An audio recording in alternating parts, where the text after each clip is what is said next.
জুতা ছিঁড়ে গেছে এবার। দাঁড়া, এই 230 টাকা কি পাইলাম? কিছুই না। আপনার জুতায় কি হইছে? 230 টাকা জুতা ছিঁড়ে গেল। টোটাল আমরা 230 টাকা করে ঢুকে আমার জুতা ফ্রি। এখন আমার গাড়িতে জুতা নেই, হাঁটবেন কি না? খালি পায়ে হাঁটনো, এটা কি হইলো? 230 টাকা কিছুই পেলাম না, জুতাটা ছিঁড়ে ফেললাম। ঠিক না? এখন কি করবেন? এই যে ওরা আনাইছে আমারে, তো এত হাঁটতে হয় বললি না কেন? আমি জুতা ছিঁড়ে লাইলাম। আমি তো প্রথমবার আইছি। চল গাড়িতে যাই নিয়ে তোর কেস খুল।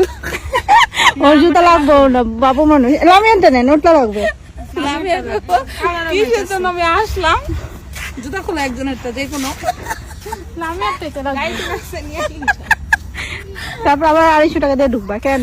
কেন আবার 250 টাকা ঢুকবা কেন? আবার ঢোকা লাগবো? হ্যাঁ, টিকিট জমা দিয়েছি না? ঠিক আছে, যেমন দিচ্ছ না এখন। ওই আঙ্কেলটা যে বল, আঙ্কেল 2 মিনিট যেহেতু বাইরে যাবো। না, এটা তো আসলে সমস্যা। আমি আঙ্কেল করলে আরো তো দিবই এখন না, উল্টো একটা way আচ্ছা লামিয়া, তাহলে তুমি যে ভাইয়া বলো। একটা way তো, এটা কি তো? কি এটা ছেড়ে ফেলাই দিবেন?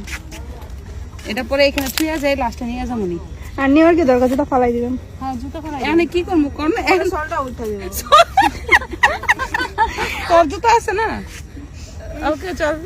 এমনি চলবে। হ্যাঁ, আসতো তো, আমি কি করবো, জুতা কই? চল।